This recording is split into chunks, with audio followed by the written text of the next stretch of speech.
chanter les créateurs, il faut une chasuble d'or. Nous en tissons pour vous gens de l'église, et nous pauvres canuts n'avons pas de chemise.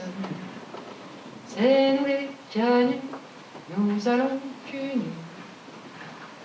Pour gouverner, il faut avoir manteaux et ruban sautoir. Nous en tissons pour vous grands de la terre, et nous pauvres canuts sans drap nous en faire. C'est nous les canuts, nous allons tout nus. Mais notre règne arrivera quand votre règne finira. Nous tisserons le linceul du vieux monde, car déjà on entend la révolte qui gronde. C'est nous les canuts, nous n'irons plus nus. Bonsoir. Alors le textile, ça tombe du ciel? J'ai envie de répondre que oui. Quand je vois les centres-villes débordés de magasins de fringues, de toutes marques, à tous les prix, sans compter les sacs, les chaussures, la déco intérieure, j'en passe, c'est des meilleurs.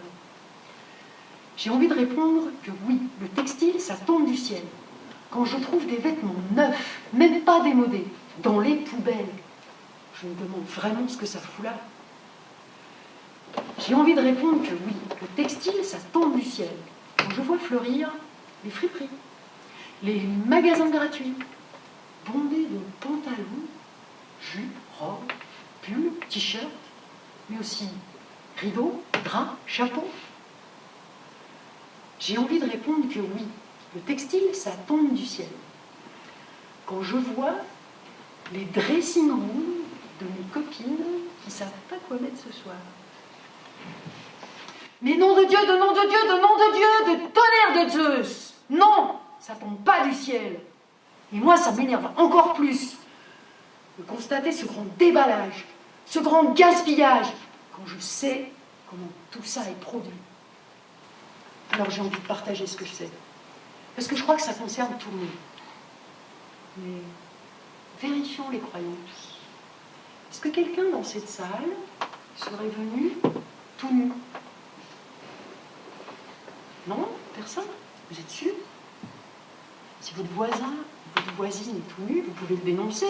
La délation est à la mode. Mais la mode. Alors, je vais essayer de parler de textile sans parler de mode, hein, parce que sinon on en a pour la nuit.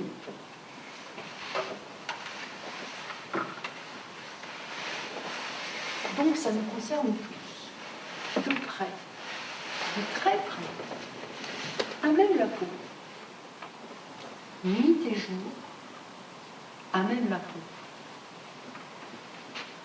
Et moi, je suis tombée dans la marmite toute petite, un peu comme Obélix. Ma grand-mère était couturière. Puis ma maman, elle m'a appris à tricoter, j'avais 6 ans. L'année d'après, c'est ma tante qui m'apprenait le crochet. Et aujourd'hui, je suis devenue costurière. Un hybride entre couturière et costumière. Je retourne ma veste sans arrêt. Aujourd'hui, j'entends beaucoup parler d'alimentation bio, de construction écologique, de circuits courts. Ouais, circuits courts, chouette idée. Et pour le textile, c'est un peu le désert. Il n'y a pas beaucoup de propositions. Alors, il y a un mot, enfin une expression plutôt, que j'utilise très souvent. La filière textile. La filière textile, on définit le vocabulaire tout de suite, comme ça on sait de quoi on parle. Hein. Pour moi, la filière textile, quand j'emploie ce mot, c'est l'ensemble des acteurs qui participent à la fabrication d'un produit textile. Et normalement, ces acteurs sont interdépendants. Normalement. Donc on ne s'occupe pas beaucoup de la filière textile. C'est vraiment dommage. Parce que le capitalisme, lui, il s'est servi de la filière textile avec, en parallèle, la sidérurgie pour forger le modèle de mondialisation dans lequel on vit aujourd'hui. Un exemple. En 1861, c'est la guerre de sécession aux États-Unis. Aux États-Unis, on produit beaucoup de coton. Mais sur les champs de bataille, on ne récolte pas grand-chose. Du coup, la production baisse, les prix montent. C'est la loi du marché. Ah ah, ça vaut le coup d'avoir du coton à vendre là. On va se faire du bousouf. À l'époque, c'est les Anglais qui dominent le marché textile.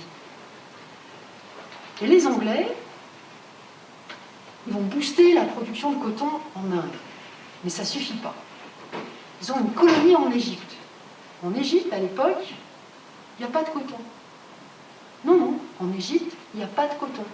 Il y en a peut-être dans les jardins botaniques. Dans l'Antiquité, en Égypte, on a trouvé des traces de coton. C'était réservé au clergé. Donc c'était vraiment anecdotique. Donc en 1861, il n'y a pas de coton en Égypte. En fait, les paysans égyptiens, ils font pousser des carottes ou des fèves, et le coton, ils s'en foutent. Comment on va faire pour les obliger à faire pousser du coton? Eh bien, on va créer un impôt payable en argent. Tu ne peux pas payer en carottes, tu ne peux pas payer en fèves, il faut que tu te débrouilles pour trouver de l'argent. Eh bien, tu fais pousser du coton. Alors, les Anglais, ils ont fait ça en Égypte, mais les Français, ils ont copié le modèle, et puis les Hollandais, et puis les Portugais, tout le monde a fait ça. Et puis, 1865, oh, c'est pas de chance, la guerre, elle est déjà finie. Ils reprennent la production de coton, et les prix s'effondrent. Du coup, on arrête de faire pousser du coton en Égypte, on va faire de la canne à sucre. Alors ça, on ne l'a pas enseigné à l'école, tu vois. Il faut dire qu'à l'école, je ne suis pas restée très longtemps. C'était un long chemin pour moi pour découvrir que le textile, c'est soit de la pétrochimie, soit de l'agriculture à grand renfort de pétrochimie. Tiens, ton t-shirt là, quand tu l'achètes, c'est écrit 100% coton. Alors j'ai perdu l'étiquette. 100% coton? Ah, voir. Moi j'aime bien les t-shirts bien grands, XXL. J'ai pesé mon t-shirt, 200 grammes. Pour produire 200 grammes de coton, il va vous falloir déjà 1400 litres d'eau. Et puis, entre 100 et 150 grammes d'intrants. Les intrants, c'est les engrais chimiques, les insecticides, les pesticides, les fongicides, les suicides. Et puis, il faut aussi les défoliants, parce qu'il faut faire tomber les feuilles avant la récolte pour pouvoir récolter avec les machines. Et puis, c'est pas fini. Là, vous avez la matière première, vous n'avez pas un t-shirt. Pour passer de la matière première au t-shirt, bah tiens, déjà, pour tisser du coton, il va falloir enduire les fils avec de la résine pour que les fils les résistent, qu'ils ne cassent pas. Et puis, une fois que le truc il est tissé, bah, la résine, il faut l'enlever. Tout ça, c'est des produits chimiques. Pour produire un t-shirt en coton écru, c'est 10% de produits chimiques en plus. Il n'y a pas la teinture. La teinture, c'est très variable, en fait. Le rouge, le noir aussi, vous pouvez arriver à 22%, 24%. Voilà, c'est ça un t-shirt 100% coton. Pour moi, c'était un long chemin aussi pour découvrir la techno des textiles. Comment on fabrique du textile? Et puis, alors j'ai travaillé dans le métier, et les professionnels autour de moi, ils ne savaient pas non plus. Ça a été un long chemin aussi pour découvrir le chanvre. Et je croyais qu'avec le chanvre, on pouvait faire que des cordes ou des pétards. Mais au XVe siècle, les Vénitiens, ils savaient faire des toiles de chanvre qui rivalisaient de finesse avec la soie qui arrivait d'Orient. Donc ce long chemin, il démarre en mai 68. En mai 68, j'ai j'ai 5 ans.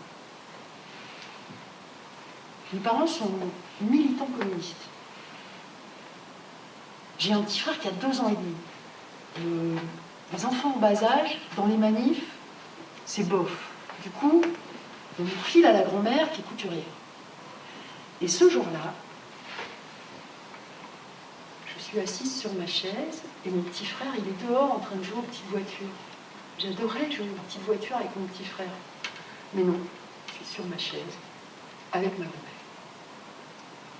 Ma grand-mère, elle m'a donné un petit morceau de tissu blanc. Je vais faire un mouchoir. Pas un Kleenex qu'on fout à la poubelle, un truc qu'on peut laver et s'en resservir après. Elle m'a donné aussi une aiguille avec du fil rouge. Et il va falloir que je fasse un ourlet invisible dans un mouchoir blanc. Waouh! Alors déjà, il faut que je mette le fil dans l'aiguille. Oh, il est petit le trou. Ouais, du premier coup. Ah, je suis douée, hein. Et maintenant, il faut que je fasse un nœud. Un nœud. Ah, ça c'est comme ça, un nœud. Ah, c'est trop petit, là. Ouais. Mais ça va pas, la tête. Oh, mais j'ai 5 ans, bébé. Arrête ton char. Tu crois que c'est ça qui m'a donné le goût du textile? Mais tu rêves. Ce qui m'a donné le goût du textile, c'est de jouer avec les boutons. J'avais le droit de jouer avec les petites chutes de tissu. Je faisais des nœuds, je les accrochais ensemble, et j'arrivais à faire des toiles d'araignée multicolores. C'était trop joli, j'adorais ça. Et puis, cet univers, l'odeur du fer à repasser. Maintenant, je trouve que ça ne sent pas toujours très bon. Mais à l'époque, j'aimais ça. Et puis, les bobines de fil, des couleurs de partout. C'est ça qui m'a donné le goût du textile. Alors, franchement, un coup de l'ourlet, hein, tu repasseras les nœuds. Tu vas me dire, c'est quand même la voie royale pour arriver au ch'ti. Ah, je ne vous ai pas encore tout dit. J'ai un papa qui est prof de maths. Et mon papa, il a décidé que sa petite fille chérie était très très très intelligente. Elle va devenir intellectuelle. Ouais, parce qu'il faut être bête comme ses pieds pour travailler avec ses mains. Hein. Mon papa, il voudrait bien que je sois chirurgien ou ingénieur. Ah ouais, chouette ingénieur. Bah ouais, mais papa, je suis une fille. Alors je vais devenir ingénieuse. Mais c'est pas le même salaire. Quand j'ai 14 ans, je ne vais pas très très bien. Peut-être c'est les hormones, ou bien c'est le divorce de mes parents, ils ont divorcé l'année dernière. Ouais, je vais vraiment pas bien. Du coup, mes parents m'envoient chez le psy. J'aurais préféré qu'ils parlent avec moi, mais non, ils m'envoient chez le psy. Quand j'arrive chez le psy, moi je suis polie, hein, j'ai très bien élevé, je dis bonjour. Et puis quand je sors, je dis au revoir. Mais entre les deux, pas un. Du coup, le psy va me faire faire des tests, puis des tests, et puis encore des tests. Et je vais sortir de là avec un gros QI. Oh merde, qu'est-ce que je vais bien pouvoir faire avec ça? Alors, ils n'ont pas prononcé le mot fatidique devant moi. Surdoué. Ça, c'est un mot que je déteste. Si tu regardes à peu près le mot doué, ça vient de don. On m'aurait donné quelque chose, sur quelque chose de plus que les autres. Et tu m'as regardé, j'ai 2 jambes, j'ai 2 bras, une tête sur les épaules. J'ai rien de plus que... C'est quoi cette affaire? Moi, je préfère le mot arborescent. Parce qu'en fait, il se trouve que, c'est vrai, je ne suis pas tout à fait comme tout le monde. Je ne pense pas en linéaire, comme dans un raisonnement mathématique scolaire. Je pense comme un arbre. J'ai des branches partout. Et puis même, je me suis installé des lianes pour passer d'une branche à l'autre. Puis j'ai des racines aussi. Il y a des petits oiseaux qui viennent s'installer. C'est vachement sympa l'arborescence. Et puis, avec les générations qui naissent avec l'informatique, arborescence, ça a du sens en informatique. Moi, je ne veux pas en entendre parler d'informatique. Mais j'ai pigé, si, ça a du sens. Alors, bon, tu vas me dire, quand même, c'est chouette hein? Ouais. Ben, je vais comparer ça à une belle nana. Tout le monde pense qu'être une belle nana, c'est chouette quand même. Et ben, je vais te raconter, quand j'avais 16 ans, il fallait que je rentre chez moi et que je traverse tout le centre-ville. Il était 22 heures. Il y a un type, il devait avoir 65 balais, le mec. Il m'a suivi jusqu'à la porte. Non, je ne te raconterai pas tout ce qu'il m'a dit. Mais pour une gamine de 16 ans, c'était rude quand même à encaisser.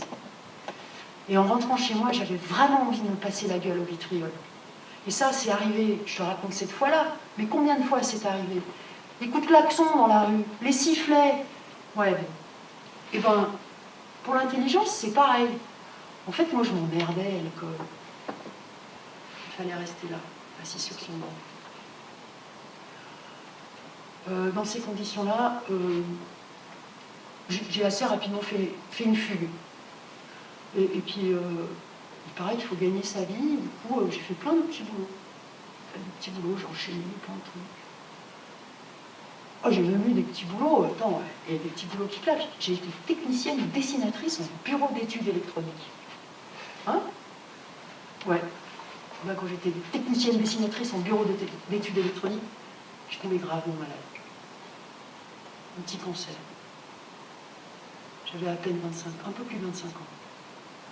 Les médecins me disaient, oh, vous êtes jeune, hein, pour une maladie comme ça. Devant l'irrespect des médecins, alors d'abord j'ai démissionné, je n'ai pas fréquenté de médecin, j'ai démissionné de mon boulot et j'ai acheté une machine à coudre. Parce qu'en fait, je cousais à la main depuis toutes ces années. Et là, yes, machine à coudre. Je me suis enfermée à la maison. C'était le printemps, il faisait beau, j'aimais bien me balader. Non, je suis restée à la maison, machine à coudre. Alors évidemment, j'avais plus de sous pour acheter du tissu. J'ai dépioté tous les torchons. Un jour, j'ai trouvé un grand drap. C'était vraiment la trouvaille. Et j'ai cousu. Et le lendemain, j'étais encore vivante, alors je cousais. Puis le lendemain, j'étais encore vivante, alors je cousais. Et ben, c'est comme ça que j'ai guéri. Alors, mettons-nous bien d'accord, hein, je ne suis pas en train de vous conseiller une thérapie. Je ne suis pas médecin. Et puis ça a duré un moment comme ça, et j'étais toujours vivante, et je cousais toujours. Et puis un jour, je me suis rappelé, ah ouais, faut gagner sa vie. J'avais oublié, tu vois, ma vie, elle ne tenait plus qu'à un fil. Et là, le fil commençait à se solidifier un peu. Il faut gagner sa vie. Ben, s'il faut gagner sa vie, j'ai dit, je vais faire de la couture pour gagner ma vie. T'es sûr? Tu vas déménager en Chine, là? Non. J'ai eu un bol monstre. J'ai trouvé un boulot à 300 mètres de chez moi. Ça tombe bien, j'avais pas de voiture. Ah, le boulot. J'ai été embauchée par une boutique. Alors, je ne travaillais pas dans la boutique. C'est pas très joli dans la boutique. Ils m'ont montré dans l'arrière-boutique, ils m'ont dit, il y a une machine à coudre là-bas, tu vas voir, c'est vachement bien. Quand je suis rentrée dans l'arrière-boutique, il y avait des cartons partout, c'était un vrai bordel. Et ce qui m'a marqué, il y avait des bouts de tissu, des piles de tissu découpés tous de la même forme, il y en avait partout. Oh, chouette, là, je ne vais pas m'ennuyer. Hein. J'ai trouvé la machine à coudre sous l'escalier qui montait chez le patron.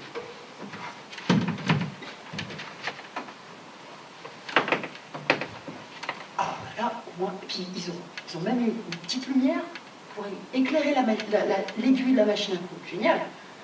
Et là, j'ai l'impression de monter en grade. Je suis sur une machine industrielle. Yes, ça va vite. Waouh. Et ben, ça tombe bien que ça va vite parce que je suis payée à la pièce. Allez, vas-y.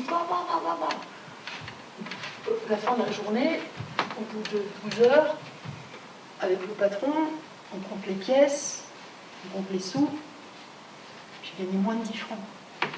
À l'époque, le SMIC, il est à 5 397 francs 87. 10 francs, moins de 10 francs. Ça doit être parce que je suis débutante. Je reviens le lendemain, bien décidée, Je bats le record. Ah, tu bats. Pendant la journée, toujours moins de 10 francs.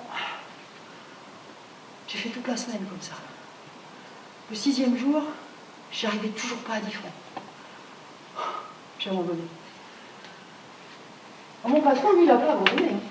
Lui, il a monté une boîte avec des subventions départementales. Ça a tourné pendant 2-3 ans. Puis après, c'était plus rentable de couler la boîte. Il a coulé la boîte. Puis il est allé faire la même chose dans le département voisin au nom de sa femme. Après, j'ai perdu la trace. Bon, c'est pas le tout, mais là, moi j'ai un fils à nourrir, quoi. Hein. Il faut que je fasse quelque chose. En plus, le fils grandit. Il veut du Nike. Je lui couds amoureusement des petites vestes rigolotes, des pantalons sur mesure. Il faudrait que je brode Nike. Je ne veux pas. Il s'appelle Nicolas. Je pourrais broder de Nicolas. Il veut pas. Et puis un jour, je suis sur le marché où je me fournis en tissu et je vois basket Nike. Pas cher, 500 francs. C'est 2 fois moins cher que dans la boutique. Ouais, mais 500 francs quand même, c'est un cinquième que mon salaire mensuel à l'époque. Tu vois, pour des chaussures qui va garder 6 mois, je suis pas très envie. Allez, Marianne, t'es chiante des fois. Allez, vas-y, craque, quoi, tu vas lui faire plaisir au gosse. Bon, allez, ouais, j'achète les baskets. Mais c'est vrai que quand je suis rentrée à la maison ce soir-là, c'était la fête. Ça n'a pas duré longtemps. Hein. Le lendemain, quand il est rentré de l'école, il tirait une tronche jusque par terre. Quoi? Ça leur a pas plu à tes copains? Non. Pourquoi? Elles n'étaient pas assez chères. Oh my God! What the fuck? C'est là que ça commence la mode. Non, je ne sais pas que je parle de nous. Donc, c'est pas le tout, faut que je puisse à nourrir, faut y aller. Ah, ce serait bien que j'ai un diplôme. J'aimerais bien avoir un CAP de couture. J'ai repéré dans une revue de mode des cours par correspondance pour passer un CAP de couture. Ah ouais, génial. En plus, si tu fais vraiment le compte, c'est un peu cher, mais ils font crédit, tu peux payer par petits bouts. Oh, j'y vais. Quand je vois arriver les cours, j'ai pensé à mon papa. Je dis non, il ne veut pas savoir tout ce qu'on demande pour faire un CAP de couture. Déjà, il faut savoir faire du dessin technique. Alors ça, j'avais des bonnes notes, mais franchement, je trouvais ça un peu gonflant. Du dessin à la règle, tout est mesuré, pas très créatif. En fait, c'est un langage. C'est pour pouvoir discuter dans l'entreprise ou d'une entreprise à l'autre. Et si tu ne connais pas le langage, c'est comme partout, hein, tu restes en bas de l'échelle. Et puis, j'ai appris aussi à faire des gammes de montage. Alors ça a commencé à me botter. Imagine. La couture, c'est ça, hein. Tu as un grand bout de tissu, tu le découpes en petits morceaux, et après, il faut tout rassembler. Par quoi tu commences? C'est quoi l'étape d'après? Comment tu fais pour arriver à l'ourlet final? C'est ça, une gamme de montage. La logique avec un aspect pratique direct. Ça me plaisait. Ah ouais, ça me plaisait bien. Et puis, j'ai appris alors un truc, j'ai kiffé, mais vraiment, j'ai adoré ça. La coupe à plat. Imagine, tu prends une personne, tu la mesures dans tous les sens.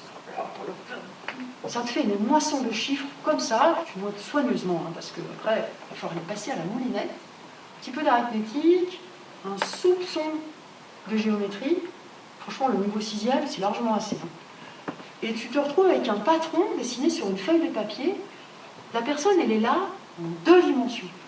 Tu prends ton tissu, tu poses ton patron dessus, tu coupes, tu assembles, et tu retrouves la personne en 3 dimensions. 2D, 3D, 2D. Génial! Non, j'ai fait le mélange tout ça. Et puis, la fameuse techno des textiles. Bah ouais, c'est comment on fabrique tout ce bazar. Alors, je dois reconnaître qu'au début, ça me rappelait mon cours de sciences nat en quatrième, on faisait de l'éducation sexuelle. Le prof, il avait des belles images là au tableau. C'est marrant, je n'arrivais pas à comprendre qu'il parlait de moi. En fait, j'ai eu du mal de faire la relation entre ce que j'apprenais dans le bouquin et ce que j'avais sous les doigts. C'est dommage. Alors, la techno des textiles, ben, il découpe le textile en 3 grandes familles. Alors, la première famille, c'est les synthétiques. Autrement dit, des produits produits avec de la chimie de synthèse, la pétrochimie.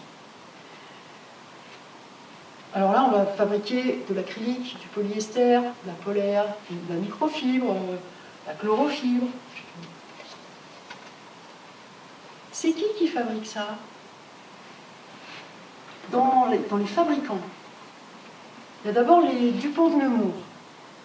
En général, quand on est dans le textile, c'est un nom qu'on a entendu parler. Quand on n'est pas dans le textile, c'est un nom complètement inconnu. C'est les principaux concurrents de Monsanto. On entend beaucoup plus parler de Monsanto. Dupont de Nemours, c'est un nom, ils sont aux Amériques, et pourtant c'est un nom qui sonne vachement français. Ben oui, parce que ça a été fondé par un Français qui s'est barré au moment où on coupait la tête à Louis XVI et Marie-Antoinette. Il s'est installé aux États-Unis et il a commencé par produire de la poudre à canon. Et puis ça marchait bien, il a fait des recherches et il a trouvé la dynamite. Oh, génial! Et puis ils ont aussi, ils ont fait le nylon. Le nylon, c'est un brevet qui a été refilé aux États-Unis par les Allemands après la guerre de 14-18 en réparation des dommages. Et puis, ils ont fait aussi le lycra. Alors, le lycra, c'est un truc que tu rajoutes dans le textile pour le rendre très, très, très extensible. Puis, ils ont fait le téflon aussi. J'arrive pas à retrouver combien d'amendes ils ont pris pour avoir caché la toxicité de certains composants du téflon. Je ne sais plus si c'est 16,5 ou 6,5 millions de dollars ou d'euros. Ouais, enfin, grosse amende. Là. Et puis le Kevlar aussi. Et puis là, en 2015, ils ont fusionné avec Dow Chemical. Alors, les fusions, les rachats, les trucs... Pourtant, j'essaye, hein, mais je comprends rien. On ne comprend rien du tout à ces trucs. Un autre fabricant, c'est Bayer. Alors Bayer, là, on est en Allemagne. Ça a été fondé en 1863. Au départ, ils faisaient des colorants textiles. Et puis, ils ont fait de l'aspirine. Et ça a bien marché. Du coup, ils ont fait d'autres médicaments. Et en 1920, ça s'appelle plus Bayer, ça s'appelle IG Farben. Ils ont produit du Zyklon B. Le Zyklon B, c'est un raticide. Et ils l'ont vendu à Hitler pour les chambres à gaz. Et sous Hitler, Dupont de Nemours, oui, on en a déjà parlé, il détient 30% des parts. Et puis en 1950, ils ont démantelé IG Farben. Ils ont mis personne en tôle, hein, encore moins dans les champs. Enfin, tu vois, ils ont dit on va démanteler et puis on va mettre ici Bayer et puis ici Agfa et puis ici BASF.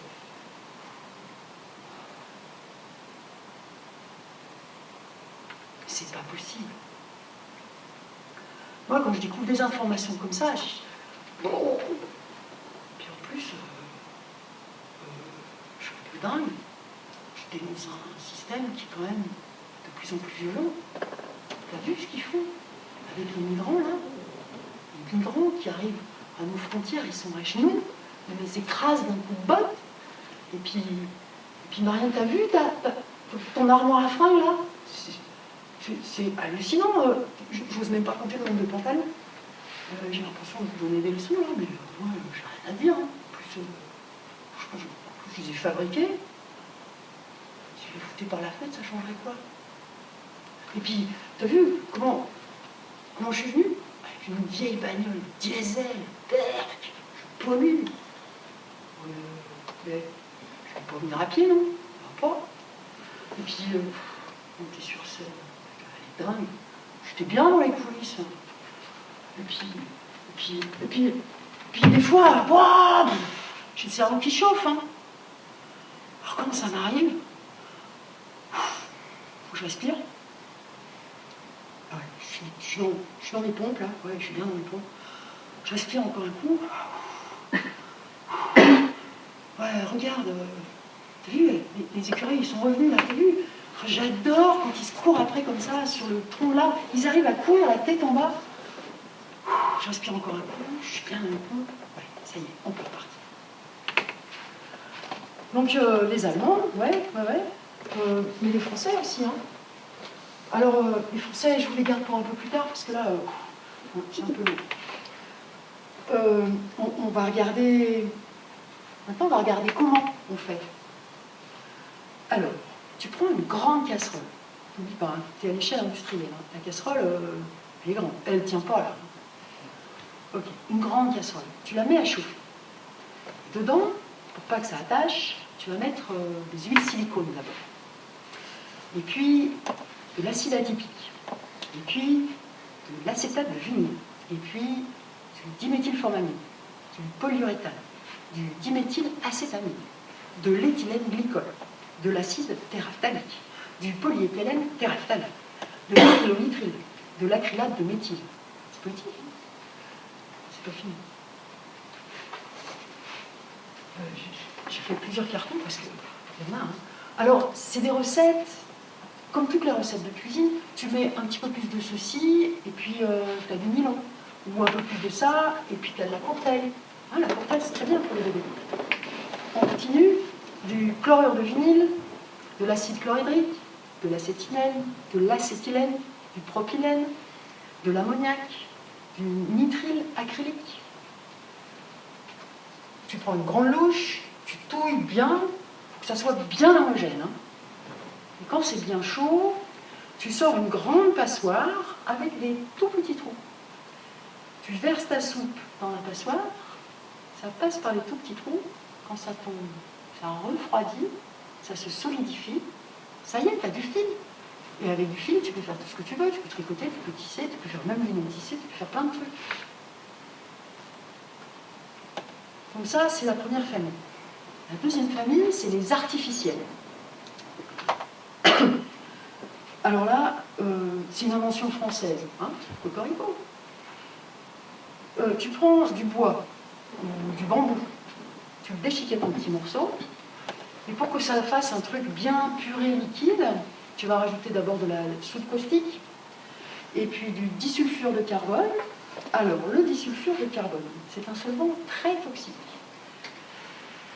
Ça donne lieu à des maladies professionnelles, des syndromes neurodigestifs, vomissements, des diarrhées, des céphalées, et puis des troubles psychiques, genre confusion mentale, délire onirique, état dépressif, impulsion morbide. En fait, ça touche au système nerveux. Donc, voilà, tu mets ça dans ta casserole, un peu d'hydroxyde de sodium, et tu touilles, quand c'est bien homogène, la petite passoire, les tout petits trous, ça tombe, ça se solidifie. Voilà, c'est la même. C'est le bambou qui nous est vendu comme un truc écolo, c'est fait comme ça. C'est les gilets, c'est une famille française, les gilets. On va les revisiter un peu plus tard.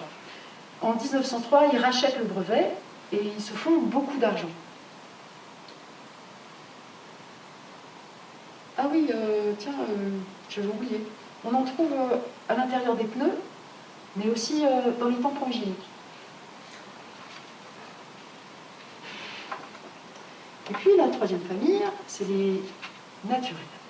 Alors les naturels, c'est assez facile, il y a deux sous-familles. La première, il y a la laine et la soie. Fastoche. Bon, la laine, c'est de l'angora, les variétés de laine, il y en a plein. Et puis, la deuxième famille, c'est les végétales. Alors là, les végétales, le coton, évidemment, le lin, le chanvre, le sisal, le jute, la vaca. En fait, avec les jeunes pousses de genêt, on peut faire avec ce qu'il y a à l'intérieur des écorces du tilleul. En fait, les végétales, ça peut être très local. Alors moi, évidemment, assez rapidement, je vais préférer les naturels. La production mondiale de textiles, c'est à 60% les synthétiques. C'est marrant parce que en 2013, c'était 58%. Et moi, je ne l'utilise plus. Pourquoi ça augmente? Je ne comprends pas. Donc il y a 38% de coton, et puis il reste 2% pour tout le reste. Je le laisse là, on va en avoir besoin. Je pense que pour que ça s'inverse, c'est pas seulement mes décisions à moi, j'utilise plus de synthétique, ça continue d'augmenter. On a besoin de aussi changements structurels. Donc, j'en étais au cours par correspondance. En fait, c'est pas très rigolo. Je vais arrêter parce que au bout de 6 mois, je pédale dans les snows. En fait, pour moi, c'est l'occasion de me rendre compte que pour apprendre, j'ai besoin qu'il y ait une transmission interpersonnelle. J'ai besoin d'avoir quelqu'un en face de moi, même si je ne l'aime pas, il va me transmettre des choses, et juste des livres, ça ne rend pas. Et en plus, le phénomène d'apprentissage, c'est dans la tête, d'accord, ça on le sait tous, mais c'est aussi dans mon cœur, c'est aussi dans mon émotionnel que ça se passe, c'est aussi dans mon corps que ça se passe. Et pour vraiment bien apprendre, j'ai besoin de réunir tout ça. Et par correspondance, j'y arrive pas. Donc, il faut que je me trouve un autre plan pour la formation. Je vais me trouver un contrat emploi-solidarité. Solidaire de qui, de quoi, j'ai toujours pas compris. Mais j'ai repéré que c'est la sortie d'une formation où je signe. Alors, la formation... En fait, je vais chez une modéliste à Grenoble. J'arrive à 8h. Je fais des ourlets. Je démonte des doublures. Je fais des reprises de taille. Je fais de la retouche. Jusqu'à midi moins le quart. Et puis à midi moins le quart, si j'ai été sage, j'ai droit à un petit peu de coupe à plat. Et à midi, je cours jusqu'au feu tricolore parce que j'ai pas de bagnole. Et je remonte, j'habite à 40 km. Et là, je ne rentre pas chez moi, je vais au boulot. Et là, enfin, je suis payée. Parce que pendant les heures de formation, je ne suis pas payée. Donc je bosse facile 40 heures par semaine pour un demi-SMIC. Voilà. Écoute, j'ai tenu 2 ans. J'ai fini mon contrat. Alors j'ai pris beaucoup d'expérience, c'est vrai. J'ai vu défiler des tas de fringues. La retouche, c'est génial pour apprendre quand même. J'aurais aimé gagner le SMIC au bout. Donc je finis mon contrat et j'ai toujours pas de diplôme. Je veux un diplôme. Je finis. Alors là c'est la bagarre. Parce que pour obtenir la formation en contrat emploi solidarité, il a fallu que je me batte. Mais là, pour obtenir une formation de 9 mois dans une école de costumier à Lyon, je ne vous raconte pas la bagarre, donc ce serait trop long. Donc là, je vais pouvoir approfondir la coupe à plat. Ah ouais. Et du coup, aujourd'hui, je pourrais peut-être vous livrer ma version à moi de l'historique de la coupe à plat. Ça commence un petit peu... on ne va pas remonter trop loin. On va commencer peut-être au Moyen-Âge, ça suffit. Au Moyen-Âge, on a des métiers à tisser qui produisent des rectangles. Alors, c'est des métiers à bras relativement simples. Je ne sais pas si tu as repéré combien de temps je mettais pour avancer de pas grand-chose. Oh, j'ai bien avancé ce soir. C'est un peu long. En plus, c'est que le tissage, il y a le filage avant. Pour produire 50 mètres de fil, il faut 1 heure en gros. Ça donne du prix à la matière. On jette rien. Alors ça tombe bien, il n'y a pas de poubelle. Du coup, on va, dans les rectangles, on va couper soit des carrés, soit des rectangles, et puis des petits carrés, ou des moyens carrés. Voilà, on va se débrouiller pour tout utiliser. D'accord. Ce que ça va donner, ben, des chemises, les pantalons n'existent pas vraiment. Hein. Des chemises, des robes longues, hommes, femmes, à peu près la même chose. C'est à la Renaissance que tout va changer. Déjà, à la Renaissance, les hommes et les femmes, le costume des hommes va raccourcir. Ah merde, je parle de mode là. Non. À la Renaissance, on commence à couper de plus en plus souvent des vêtements dans des ronds. Ah ouais. Et du coup, il y a des chutes. Des chutes qui ressemblent un peu à des triangles. Wow. Il n'y a toujours pas de poubelle, on ne les jette pas, on les utilise, ok. Et puis petit à petit, ça va se complexifier tout doucement. Ça va se complexifier aussi parce qu'on commence à faire des déformations du corps. Quand on veut montrer sa puissance et qu'on est un homme, il est de bon ton d'avoir des épaules bien larges. C'est pas tout le monde qui a des épaules bien larges, du coup on rembourre. Ou alors, il y a des époques où c'est un petit ventre. Quand tu as le ventre plat, ça tombe mal, quoi, tu vois. Du coup, on rembourre. Puis il y a des époques aussi où la braguette. Alors, la braguette, c'est le même endroit qu'aujourd'hui, mais c'est pas du tout le même aspect. C'est plutôt un espèce de petit sac où tu ranges tes outils bien au chaud. Et puis, en fonction de la puissance que tu veux affirmer, le petit sac peut être un peu plus gros ou un peu plus orné. Je pense qu'aujourd'hui, on trouverait ça très chouette. Et puis ça se complexifie encore, les déformations du corps. En fait, les déformations du corps se déplacent et vont plutôt chez les femmes, plutôt sur le haut du corps, encore qu'on aime bien, mais on cache le bas du corps des femmes. On l'amplifie et on le cache en même temps. Et ça se complexifie, tu verrais, un corset, te resserrer la taille de 20 cm, la complexité, il y a plein de petits bouts dans tous les sens. Alors là, pour récupérer les chutes, ça doit être coton. Hein. On continue de complexifier et en même temps, on commence à voir arriver l'industrie. On commence à produire en série, tout en continuant de complexifier, hein, bien sûr, pour coller au corps, souvent, pour montrer le corps. Parce que dans une robe un peu vague, le corps, tu ne le vois pas bien. Du coup, et au 19e, le mélange des deux, plus la domination des Anglais, je vous rappelle que la reine, comment elle s'appelait déjà, Victoria, Prince Albert, c'est pas trop des babas cool. Hein. Du coup, ça donne un peu, ça ressemble un peu à des boîtes, et puis tu fais comme tu peux pour te glisser dans la boîte. Voilà. Et au XXe siècle, ben, on hérite de tout ça. Et au XXIe, je ne sais plus trop de ce quoi on hérite. Pour mon historique, je le laisse.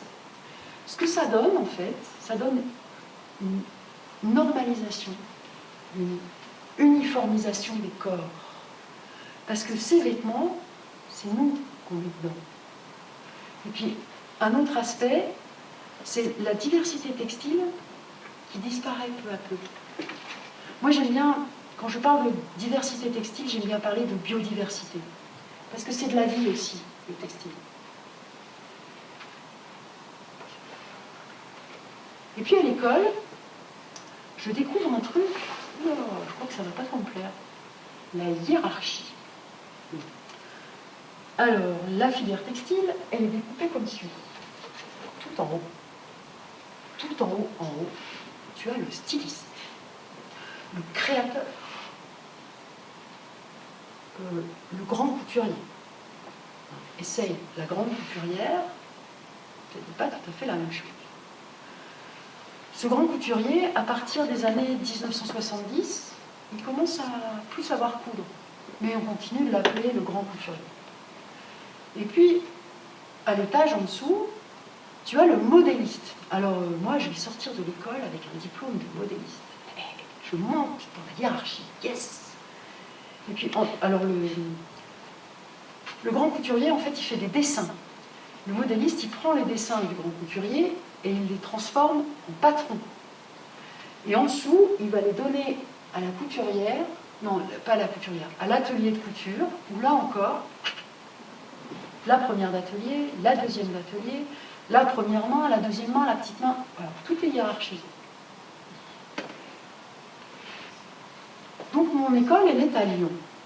À Lyon, on va s'arrêter un peu long quand même, c'est une chouette ville. Et c'est la ville des soyeux. Mais c'est quoi les soyeux? C'est pas des gens qui travaillent la soie, c'est des gens qui la vendent ou qui l'achètent. Et puis Lyon, c'est aussi la ville des canuts. Qui c'est qui ne connaît pas les canuts? Les canuts. Alors, petite précision, les canuts ne sont pas des ouvriers de bas étage. Les canuts, ce sont des artisans, des maîtres artisans, propriétaires de leur outil de travail. En 1831, au moment de la révolte, de la célèbre révolte des canuts, ils sont 8000 à Lyon. Et autour d'eux, il y a au moins 30 000 compagnons, sans compter les femmes et les enfants. Ça ne compte pas les femmes et les enfants. C'est une activité liée au luxe. Du coup, ces activités-là, elles sont soumises à de très grandes variations financières, entre autres. Et les canuts, ce qu'ils demandent en 1831, c'est qu'on fixe les prix à la commande. Parce que jusque-là, on fixe les prix à la livraison. Imagine, tu vas au supermarché avec ton caddie, il n'y a aucun prix marqué nulle part, tu remplis ton caddie, et c'est quand tu passes à la caisse que tu sais combien ça va te coûter. Tu serais d'accord? Les canuts, ils ne sont pas d'accord pour que ça marche comme ça. Du coup, une révolte réprimée dans le sang. Et puis Lyon, c'est aussi la ville des gilets. Je vous parlais un tout petit peu tout à l'heure, je ne voulais pas tout vous révéler tout de suite. La dynastie Gilet, elle va démarrer avec François. François, en 1838, il est teinturier à Lyon. Du coup, il travaille avec les canuts. François, il va mettre au point le noir impérial. Parce que quand on est en teinture végétale, pour faire du noir, c'est la suprême galère. Il n'y a pas de plante qui, à elle toute seule, produit du noir. Il faut tremper dans plusieurs bains, c'est tout un bordel. Et en plus, ça ne tient pas, c'est pas très... Lui, il fait le noir impérial. En fait, François Gilet, il va passer de la chimie végétale à la chimie de synthèse. Et c'est pour ça qu'il obtient un noir impérial. En 3 ans, son entreprise va passer de 70 salariés à 350. Et 1838, c'est pas la mode des start-up. Il va acheter des terrains autour de Lyon, à Vèze, à Saint-Fons. Ça a laissé des traces, il y a encore des usines là-bas. Et puis François, il va avoir des enfants. Joseph Gilet va faire passer l'entreprise de la taille familiale à la taille internationale. Il va tisser des liens avec les Dupont de Nemours aux États-Unis, avec les Bayer en Allemagne, avec les Güell en Catalogne. Il va fonder une école de chimie, parce que lui-même a été obligé d'aller en Allemagne pour se former à la chimie. Et pour l'industrie, c'est bien de former des petits soldats. Alors on fonde une école, puis ensuite une école spécialisée. Et puis il va racheter le fameux brevet sur la viscose, qu'on appelait à l'époque la soie artificielle. Il va faire de gros bénéfices avec ce brevet. Il va également multiplier son chiffre d'affaires par 300 en vendant de l'hypérite en 14-18. L'hypérite, on l'appelle aussi le gaz moutarde qu'on mettait dans les obus. Et je suis à Joseph, là, il va avoir 3 fils. Edmond, qui va devenir régent de la Banque de France, qui va être au CA de Rhône-Poulenc. Paul, conseiller de la Banque de France à Lyon. Et Charles. Alors Charles n'a pas d'étiquette, mais il fait des enfants. 2 fils, l'un qui préside Rhône-Poulenc, et l'autre qui est ambassadeur en Espagne, parce qu'ils ont gardé des acquaintances avec les Bled. Alors, les filles, on les marie, hein, c'est comme ça qu'on fait des dynasties. Alors, avec mon arborescence, j'ai un souci du détail, tu vois, la moindre petite feuille là-haut, si elle jaunit un peu, il faut que je sache pourquoi. J'ai fait des recherches sur une poulinque, je suis incapable de te restituer tout ça, je suis paumée complètement. Ils changent de nom, alors au début c'est Progil, après c'est Rhodiaceta, après c'est je sais pas quoi, ils fusionnent, ils rachètent des trucs. Alors, je suis sûre et certaine, rassurez-vous, ils ont fait des bénéfices à chaque fois. Rhône-Poulenc, donc, c'est de la pharmacie, de la santé animale, de la santé végétale, des chimies polymères et du textile. Et Ushuaïa, qui existe encore. Alors, en lisant entre les lignes de mon histoire du costume, avant le XVe siècle, je ne trouve aucune trace de coton en Europe. Bon, comment ils faisaient sans coton? Ils avaient la laine, le lin, ils avaient le chanvre, ils avaient l'ortie, la mauve à feuilles de chanvre, les jeunes pousses de genêt, tout ce que j'ai parlé tout à l'heure. En fait, le coton ne commence à arriver qu'au XVe siècle en Europe, avec la colonisation. Et puis, il ne va pas se populariser très vite au début. C'est réservé à l'élite de l'élite. Ça va être très long pour que ça descende. C'est avec la révolution industrielle du XIXe siècle que le coton s'est popularisé à grande échelle.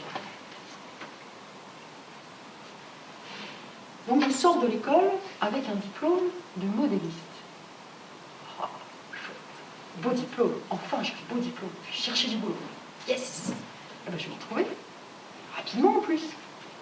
Je vais aller bosser à côté d'Annecy, dans une boîte où je vais travailler un peu pour le civil et un peu pour le militaire. Une expérience. Quand je vois arriver les cahiers des charges, je sais tout de suite pour qui je vais travailler. Si on me précise combien de fois le bouton pression va s'ouvrir et se fermer, 1000 fois, 10 000 fois, c'est pour le civil. Quand c'est pour les militaires, on ne précise pas, parce que ça va durer la vie des rats. Et c'est pareil pour les scratchs, c'est pareil pour le fil à coudre, c'est pareil pour le tissu, c'est pareil pour les fermetures éclairs. Les fermetures éclairs, j'en ai marre de réparer les fermetures éclairs. Un petit truc. Est-ce qu'il t'est déjà arrivé de remonter le curseur de ta fermeture éclair et il se reste ouvert? Ça arrive souvent. Tu n'as pas besoin d'une machine à coudre pour réparer, tu as besoin d'une pince. Donc ça, c'est mon curseur, ça, c'est une pince. En fait, ce curseur, il marche comme une mâchoire. C'est lui qui fait resserrer les mailles. Et comme c'est un peu de la merde, il s'est un petit peu... Il faut lui redonner un coup de peps avec la pince. Donc tu lui pinces la gueule comme ça, mais vas-y délicatement, parce que tu vas le péter. Vas-y doucement. Voilà, moi j'en ai ras-le-bol de réparer les fermetures. Donc, dans ces conditions, en fait, je ne vais pas finir ma période d'essai. Je me dis, j'ai été fermée dans une école de costumier. Je pourrais essayer d'être costumière, peut-être. Allez, soyons fous. Allez, j'essaye. En fait, je trouve très rapidement du boulot. Je me rends compte que, franchement, c'est assez rigolo, je m'amuse bien, c'est chouette le boulot. Bon, alors les grandes compagnies, peut-être les grandes compagnies, pas trop, parce que la hiérarchie, tout ça, c'est pas compatible avec mon humeur. Je vais beaucoup travailler avec les petites compagnies, et dans les petites compagnies, assez souvent, je demande, dans les grandes aussi, quand je rencontre des gens qui bossent dans le même truc que moi, ça vient d'où tout ce textile? T'es au courant, toi? Oui, de mondial tissu, d'accord, mais pas de réponse. C'est bizarre. Et puis dans ces petites compagnies, en fait, je vais souvent avoir des contrats de merde. J'ai jamais gagné le SMIC. Puis alors, bon, je ne vous fais pas le détail des contrats de merde. Par contre, mais oh Marianne, c'était chouette de bosser avec toi, on est content, merci beaucoup, reviens un peu. C'est marrant, j'ai l'impression que le management aujourd'hui, il se sert beaucoup de ces ressorts-là. Ne te fais pas avoir, hein? Sois vigilant. Donc, j'ai bossé là-dedans une quinzaine d'années. Au bout de 15 ans, je me rends compte que, voyons voir, ou bien je travaille à fond, ou bien je cherche à fond du travail, mais depuis combien de temps j'ai pas eu de vacances? 15 ans.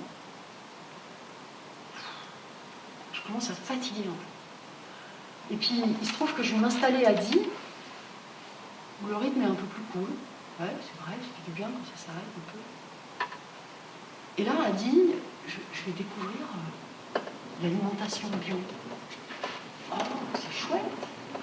Et en creux, je vais découvrir l'agriculture conventionnelle. Hein.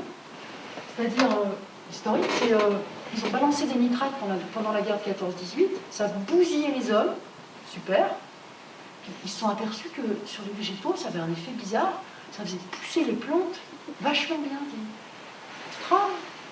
Donc ils ont fait des expériences, essayé encore. C'est seulement après la guerre de 45 qu'ils ont pu transformer la chimie guerrière en chimie agricole à grande échelle. Merci Marshall. Ah ouais. Et pour le coton, c'est pareil. Non, je vous préviens. Pour le coton, c'est pire. Le coton, culture du coton, c'est 22 000 morts par an. Alors, dans ces 22 000 morts, c'est les chiffres de l'OMS, ne sont comptés que les morts suite aux utilisations des produits chimiques.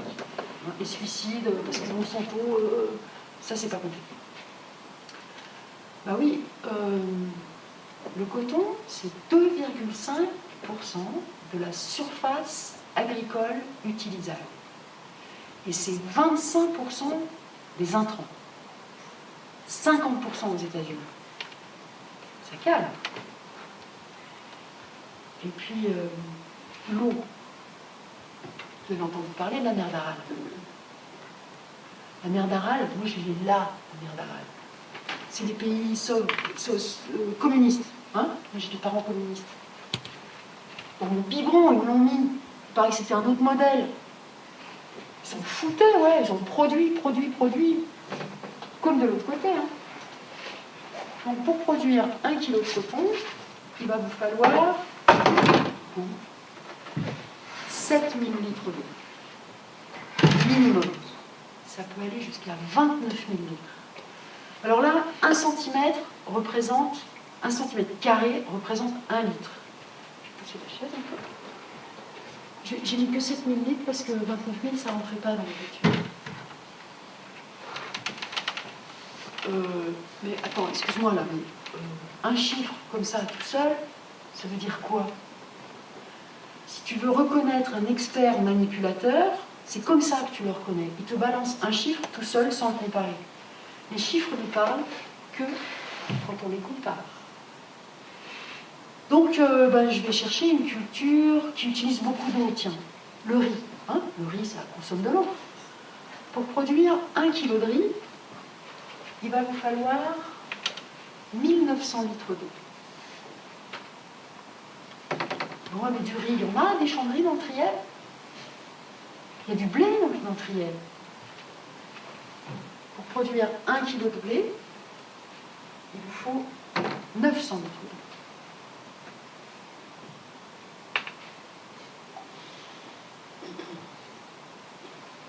Bon, puis à côté de ça, il y a la question des OGM. Hein, tu n'en as pas voulu dans ton assiette, c'est ça? Bah, tu l'auras sur la peau. 80% de la production de coton, c'est OGM. Ça va?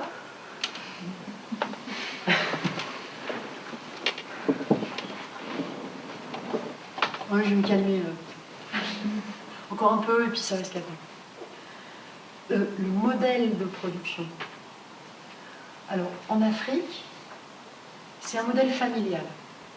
Et puis en Afrique, la famille, c'est large, du coup ça fait de la main-d'œuvre. En Afrique, la subvention, c'est mal. Hein, pas de subvention parce que ça fausse la concurrence. Voyons aux États-Unis. Aux États-Unis, le modèle, c'est l'esclavagisme. Mais non, ils ont aboli l'esclavagisme. Bon, c'est pas ce que disent les ONG qui s'occupent des droits de l'homme. Mais disons qu'aux États-Unis, dans les champs de coton, il n'y a plus d'esclaves.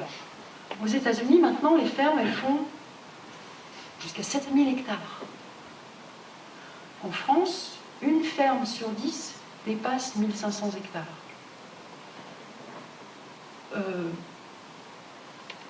Pour exploiter 7000 hectares, ça crée de l'emploi, il faut 5 personnes. Le Brésil a copié sur le modèle américain. Au Brésil, on déforeste encore aujourd'hui la forêt amazonienne. Et puis, alors, je suis désolée, mais là, moi, c'est ce qui m'énerve le plus. Pour produire quoi? D'abord, il faut que je vous explique. Ah, et puis j'ai oublié au tout début de vous expliquer que le coton, en fait, c'est une plante qui a besoin de conditions climatiques particulières. Le coton, il a besoin d'humidité et de chaleur, d'une chaleur constante, à peu près égale. Si tu regardes sur un planisphère, les climats où c'est chaud et humide, c'est assez réduit. Si tu regardes sur un planisphère la culture du coton, il y en a jusqu'en Grèce, en Espagne, ils arrivent à faire pousser du coton. C'est pour ça que la plante, elle est fragile et qu'il faut la soutenir avec un tas de saloperies chimiques. Et le coton, c'est une plante, en fait, c'est une famille. Il y a des cotons verts, il y a des cotons bleus, des cotons marrons, orange, il y en a de toutes les couleurs. Ah, mais ça, l'industrie, ça la fait chier, quoi. Hein, tout le monde pareil, que du blanc. D'accord. Les cotons arborescents, il y en a des annuels, des vivaces. Non, non, toute la même. Donc, 95%, ça m'énerve.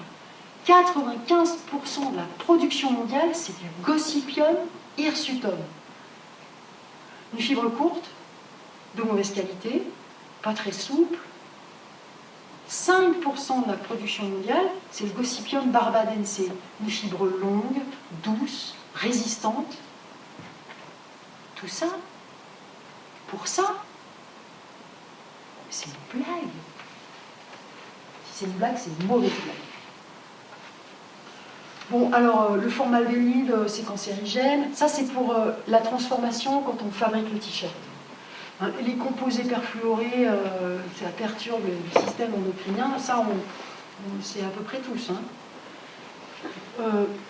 Est-ce qu'on se rappelle que, effectivement, ça, c'est mauvais pour la santé de celui qui le porte, mais c'est mauvais aussi pour la santé de celui qui le produit. Des fois, je me demande si on s'en rend compte. Puis la petite dernière, le transport. Mon t-shirt en coton, là, pour arriver sur l'étagère du magasin, il a fait déjà 20 000 km. Moi, par curiosité, je suis allée demander à Google, dis, vas-y, combien ça coûte un t-shirt? Le premier truc qui m'a sorti, 2 €. Il est où, le transport, là?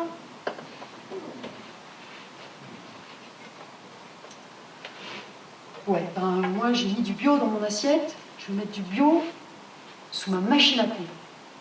En 2005-2006, je vais me mettre à chercher des tissus bio. Je vais donner une idée.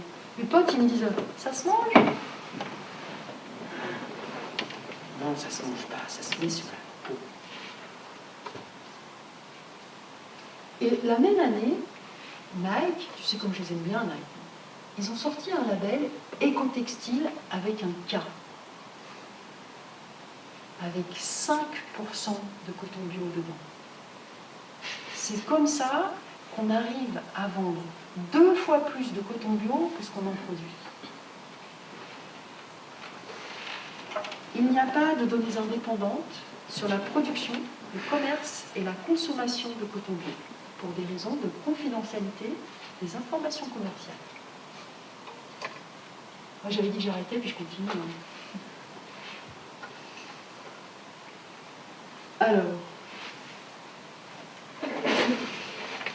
1% de la production de coton, c'est du coton bio. Donc sur la production mondiale de textiles, ben, ça ne se voit pas. Et puis en plus, cette production, elle est en train de diminuer, concurrencée par le BCI. C'est des étiquettes vertes. Puis, ça veut dire Better Cotton Initiative.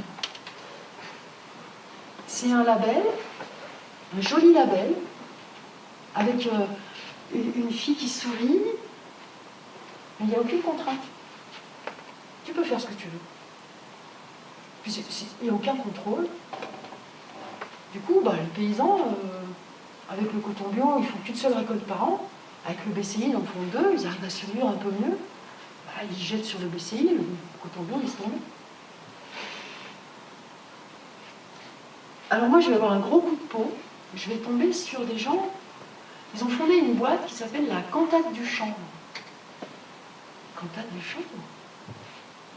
Ils disent qu'on pourrait s'habiller avec du chanvre. Ça me dit vaguement quelque chose. J'ai vu ça dans mon histoire de costume, mais au XXIe siècle, j'ai un peu du mal d'y croire au début, mais quand j'ai vu, ah ben j'ai cru. Ils sont sympas leurs textiles. C'est pas pour faire des sacs, hein. Je veux bien me le mettre sur les fesses. Alors, le chanvre. Peut-être on va recaler un peu le dictionnaire pour commencer. Quand je dis chanvre, je parle français. Quand je dis cannabis, je parle latin. Et quand je dis cannabis avec un K, je parle grec. Et en grec, cannabis, ça veut dire plante textile. Alors la chènevis, c'est la graine, la chènevotte, c'est la paille, la filasse, c'est la fibre textile qu'on va filer. Et puis, ma préférée, la canebière. Vous savez ce que ça veut dire, la canebière? C'est l'endroit où pousse le chanvre. En fait, notre beau pays était couvert de champs de chanvre il n'y a pas si longtemps. On a fait des vêtements royaux avec le chanvre. Ce qui n'empêchait pas de faire des vêtements pour le bas peuple. Il y a même des endroits où le bas peuple portait le chanvre quand il était neuf, et quand il l'avait un petit peu assoupli, ben, il le refilait au seigneur. Ça devient vraiment une seconde peau. C'est une excellente plante pour faire du papier aussi. Bon. Je ne sais plus où c'est noté, on fait beaucoup plus de papier avec 1 hectare de chanvre qu'avec 1 hectare de forêt. Un papier naturellement blanc, qui n'a pas besoin de produits chimiques pour le blanchir, qui ne jaunit pas avec le temps. Gutenberg a imprimé ses premières Bibles sur du chanvre qui existe encore. Alors sur la construction, je vous la fais court, hein, c'est super, ça régule, tout ça. On peut faire du béton sans sable avec du chanvre. On peut faire de la très bonne litière pour les animaux. D'ailleurs, les écuries royales britanniques ils utilisent de la litière de chanvre. Un paillis pour le jardin, qui va même bloquer les limaces. De l'huile alimentaire, avec les oméga 3, oméga 6 super équilibrés, et les 8 acides aminés indispensables présents. Pour la cosmétique aussi, pour la pharmacie, et puis pour le textile. Un textile confortable, donc, à mon grand étonnement, j'avoue, respirant, antifongique, antibactérien, anti-allergique, sans rajouter de produits chimiques, parce que quand vous voyez ces propriétés-là sur le coton, c'est qu'on a rajouté des produits chimiques. Il est imputrescible, c'est pour ça qu'on l'a utilisé pour la marine, parce que l'eau salée, ça corrode, ben le chanvre, ça résiste. Il protège des UV à 95% parce qu'il est très dense. Et en fait, le chanvre, c'est une plante que l'homme promène dans ses valises depuis le néolithique. C'est-à-dire 9000, 6000 avant Jésus-Christ, ça dépend des régions. C'est le passage entre le chasseur-cueilleur et l'agriculteur et l'éleveur. Et puis, l'eau. Pour cultiver, pour produire 1 kg de chanvre, il va falloir 300 litres d'eau. L'homme l'a tellement trimballé un peu partout qu'il s'est adapté un peu partout et il a donné naissance à plein de variétés. On peut le cultiver jusqu'à 6000 mètres d'altitude. Dans les pays du Nord, dans les pays où il fait froid, je devrais dire plutôt, dans les pays où il fait chaud, au bord de la mer. À chaque fois, vous avez des variétés différentes. Il a une croissance rapide, ce qui fait qu'il n'a pas besoin de pesticides, parce qu'il étouffe les adventices avant qu'elles ne sortent. Il n'est pas très gourmand, très peu d'engrais, et puis en plus, il a la capacité d'ameublir les sols, voire de les dépolluer.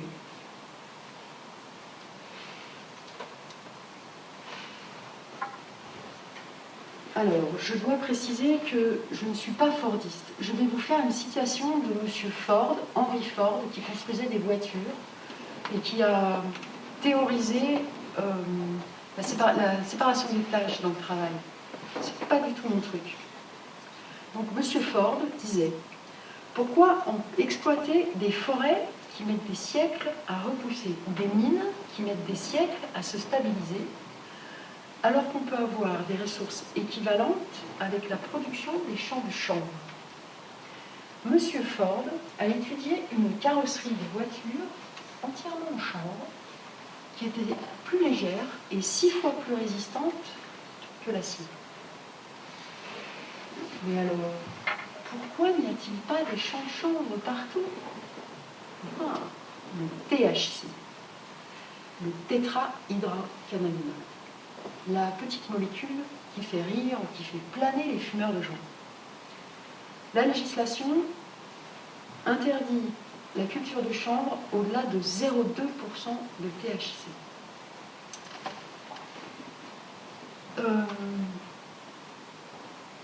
Si ton dealer t'a vendu de l'herbe à un taux de THC 5%, retourne le voir, t'es fait avoir. Les cultures traditionnelles de chanvre, elles faisaient 2-3% de THC.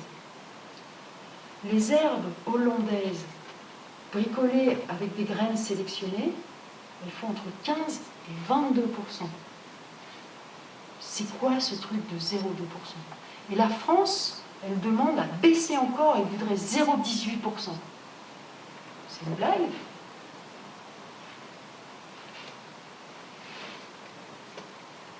Alors, qui c'est qui a organisé la prohibition du chanvre? Ça s'est fait aux États-Unis. Peut-être qu'on pourrait reculer un petit peu pour situer l'action. Aux États-Unis, en fait, le chanvre, il était considéré comme un facteur d'indépendance économique. Jefferson, Washington, ils cultivaient du chanvre avec un taux de THC entre 6 et 20%. Au XVIIe, XVIIIe siècle, on pouvait payer ses impôts avec du chanvre. Et puis aux États-Unis, ils ont aussi une culture du pétrole. Aux États-Unis, tu es propriétaire d'un petit terrain, si tu trouves du pétrole sur ton terrain, tu as le droit d'exploiter le sous-sol et de gagner beaucoup d'argent. Tu as le droit. Après, est-ce que ça se fait réellement? Les grandes compagnies se sont arrangées pour que ça puisse pas se faire. Et puis aux États-Unis, ils ont aussi l'expérience de la prohibition sur l'alcool. Donc ils savent que la prohibition, ça n'empêche pas les alcoolos de picoler, que ça promeut la mafia, que la mafia, elle va casser les mouvements ouvriers quand on lui demande. Donc, qui c'est qui va organiser cette prohibition? Andrew Mellon. Alors lui, il est chef de la CIA.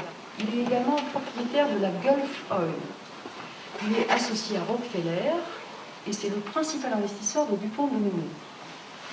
Il va accorder des avantages fiscaux pour les pétroliers. Son neveu, Henry Anslinger, il est au Bureau fédéral des narcotiques.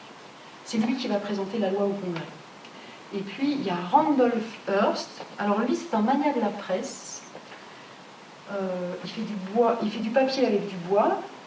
Il est propriétaire et des usines et des terrains où il y a du bois.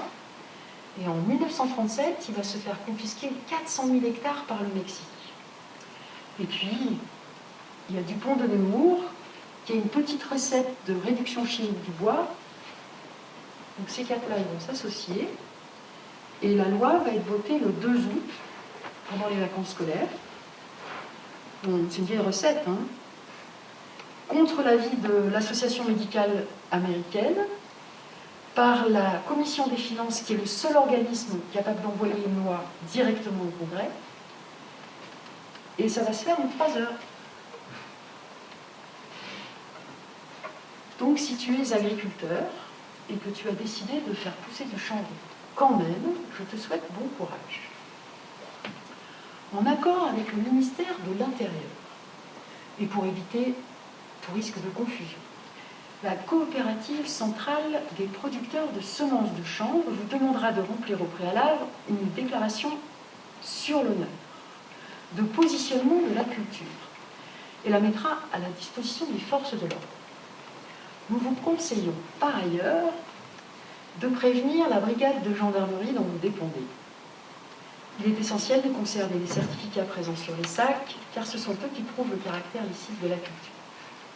Moi, quand je vois passer des trucs comme ça, je me dis, vas-y, on achète des graines, des pommes, et puis on achète des sacs avec des certificats, les graines, on fait de l'huile avec, et puis les pommes, on les met à pousser, et puis quand ils viennent boire, on sort les certificats. Ouais, non, en fait, quand ils viennent boire, ils font aussi des tests sur le taux de THC, et puis faire gagner, c'est pas une bonne idée.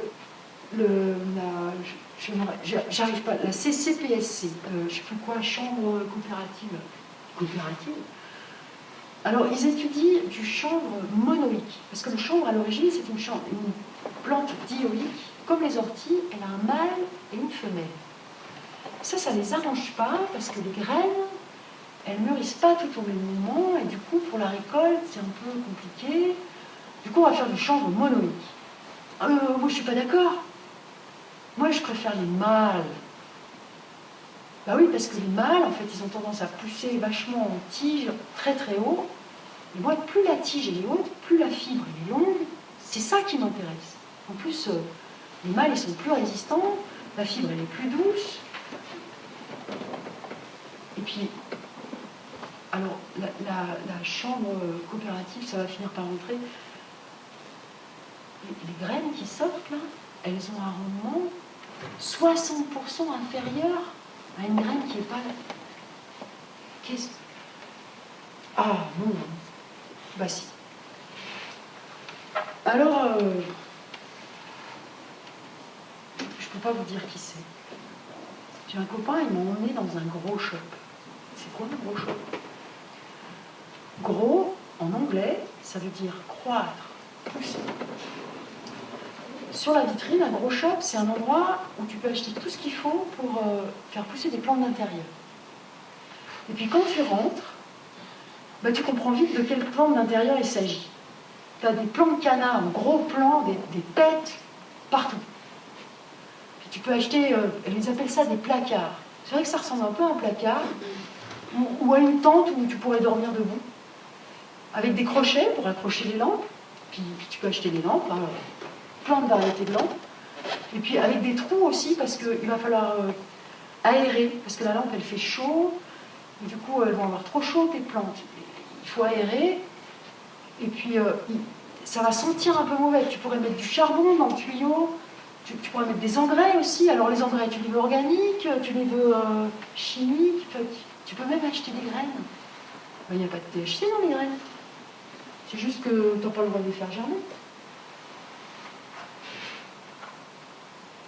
Donc moi je rentre dans mon atelier avec les nouveaux tissus, la l'air. Puis alors, j'étale tout sur ma table de travail. Waouh, tout est écru. J'ai un coupon de 3 mètres de noir.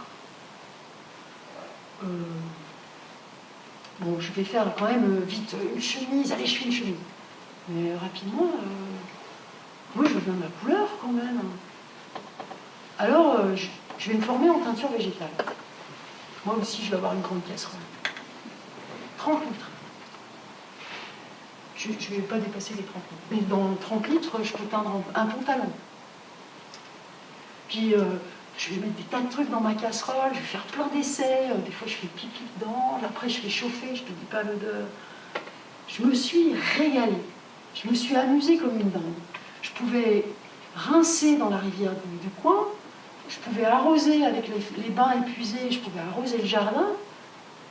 Oh, je me suis vraiment amusée. Sauf que au bout d'un moment, il faudrait peut-être faire un calcul de coût là, Marianne. Waouh.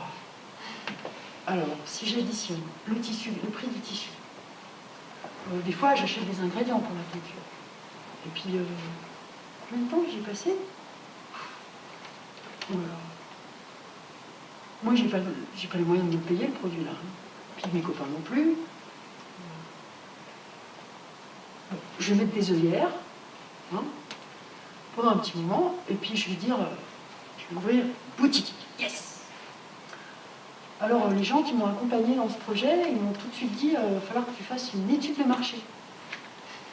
Alors, je me suis tapé la littérature sur les études de marché. Alors déjà, tu segmentes. Hein. Ils ont bien compris que l'union fait la force, donc tu segmentes. Tu segmentes tes produits, tu peux faire des trucs pour les enfants, des trucs pour les filles, de l'hygiène féminine, la lingerie, des vêtements pour le yoga. Et puis, tu segmentes ta clientèle. Hein. Y a les gens qui sont là, c'est des militants écologistes. Ou bien c'est juste pour leur santé. Et tu segmentes. Et tout ça, pourquoi? Ben, pour faire un argumentaire, pour que les gens ils achètent des produits dont ils n'ont pas forcément besoin. Et dans tout ça, l'interdépendance de la filière textile, pas vu, pas pris. Donc je vais ouvrir une boutique. Je vais me retrouver en entreprise individuelle, toute seule aux manettes, vas-y, démerde-toi. La première année, j'arrive à gagner 10 000 euros, j'étais en euros. En faisant de la retouche, j'ai pratiquement rien vendu de ma production. Et surtout, j'avais 10 600 euros de charge. Je mange quoi là? La deuxième année, pareil. 2 ans d'auto-esclavage. Bon, pas 3. Hein. Donc j'ai abandonné. Mais dans cette boutique, c'est quand même passé des trucs. Il y a des gens qui poussaient la porte, qui me disaient c'est un peu cher. Comment ça c'est un peu cher? Tu sais pourquoi c'est un peu cher? Parce que c'est du travail. Ah oui, mais j'ai pas les sous. Mais si t'as pas les sous, t'as du temps. C'est pas forcément. Hein. Quand on n'a pas l'argent, on a le temps. Bah, si t'as du temps, peut-être que tu pourrais faire le travail à ma place, ça serait moins cher. Ah ouais, c'est une idée, tiens. Du coup, il y a des gens qui sont installés à côté de moi. Ah, je me sentais moins seule. Et des fois, j'ai dû faire mes boutiques. Je me suis dit, je pourrais faire un garage à fringues. J'ai copié sur le garage associatif pour les bagnoles. J'ai trouvé des outils, des machines à coudre, des ciseaux, des épingles, du fil. J'avais tout ça aussi. Et puis j'ai trouvé un local, alors là, c'était plus compliqué. Et puis j'ouvrais de temps en temps, et puis les gens ils débarquaient, ils faisaient leurs trucs, des fois ils avaient besoin de moi, mais des fois pas. Oh, on a passé des bons temps là quand même. Et puis avec des copines, on a aussi organisé des ramène ta fringue. Alors là, on avait envie, moi j'ai toujours envie de défendre l'espace public. On s'installait sur l'espace public, et on mettait des bâches. Puis on disait, là c'est les pantalons, puis là c'est les jupes, puis là-bas c'est pour les enfants. Et les gens ils venaient, et ils posaient des fringues, alors là les pantalons, là les jupes, là les enfants, ou alors ils en prenaient, puis ils les emmenaient chez eux parce qu'ils en avaient besoin. Et puis à la fin de leur ramène ta fringue,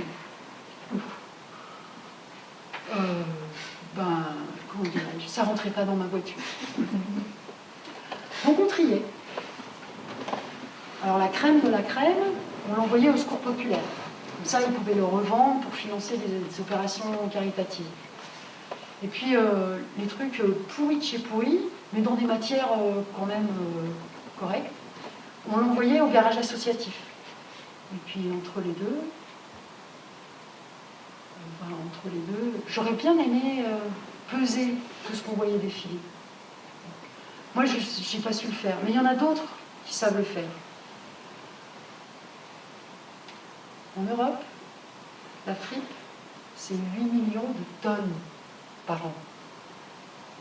Ça représente 5 milliards de t-shirts. C'est un marché en expansion, hein. 5 milliards d'euros par an. Ah oui, les vêtements, maintenant, ils ont une durée de vie de quelques mois. Donc il faut bien en faire quelque chose.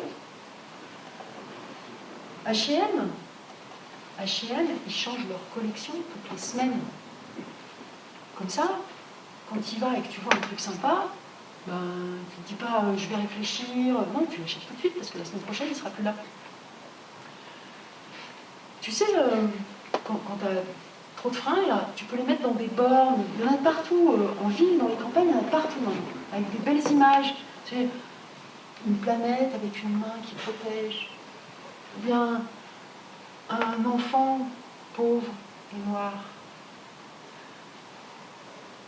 Ça, les ONG et les associations caritatives, elles vendent leur image à des entreprises. Toi, tu crois que tu donnes au SDF, hein? Bah oui. En France, la fripe, c'est 200 000 tonnes par an. S'il y a 150 000 SDF, imagine. Plus d'une tonne par personne dans le caddie. Ah oui, on joue sur l'affectif, hein. Donc ces 200 000 tonnes, ben, on les met dans des containers qu'on va mettre sur des bateaux, qu'on va envoyer dans les pays où la main-d'œuvre n'est pas chère. Et là, elle est triée. Ils font comme nous, hein. De toute façon, la fripe, la première chose que tu fais, tu tries. Et la crème de la crème, elle revient dans les boutiques vintage en Europe. Et puis, c'est pas fini. Quand tu tries, tu as aussi le truc bien merdique. Alors ça, on l'envoie en Asie, et puis on fait des machins pour l'isolation. Ou bien, on refait de la matière textile. Je te dis pas, hein, c'était déjà de la merde au départ, et quand c'est recyclé, waouh, c'est trash. Et puis, entre les deux, on fait quoi? On le vend dans les pays de l'Est ou en Afrique. Alors, le deuxième choix, c'est plutôt vendu dans les grandes villes. Et puis le troisième choix, ça se disperse dans les campagnes. Et c'est comme ça qu'en Afrique, les gens, ils font pousser du coton dans le troisième choix. Des trucs.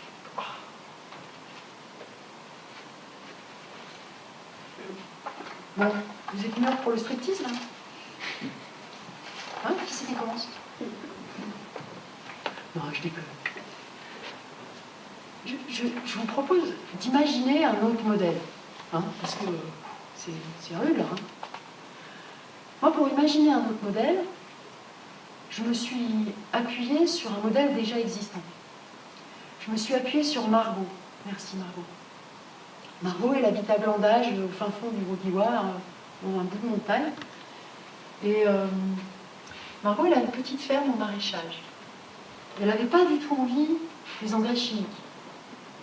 Elle avait envie, elle s'est dit, pour remplacer ça, j'ai envie de moutons. Et puis Margot, c'est pas pour rien qu'on est copines, elle tricote, elle tisse, elle coud.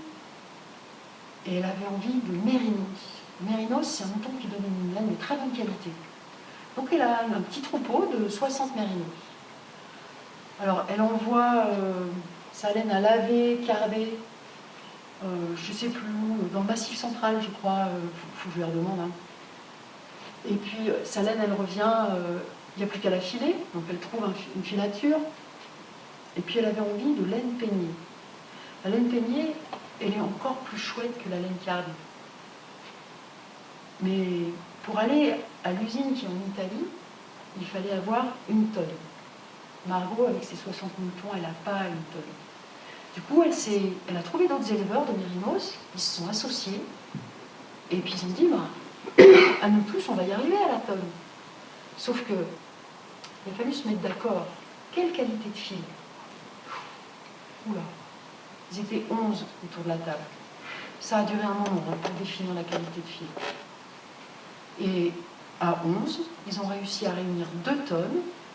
Ils vont en Italie, ils font filer un truc extra, vraiment c'est de l'extra, et puis ils le ramènent ici, c'est écru, je vais me débrouiller pour le teindre. Ah ouais, donc c'est possible. C'est possible. Sauf que, la laine. Moi, je fais vite des associations. Tu sais, la laine, le mouton, le loup.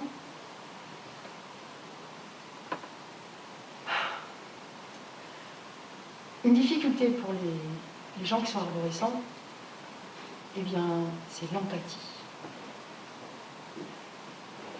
J'ai beaucoup d'empathie pour l'éleveur qui voudrait élever tranquillement ses moutons.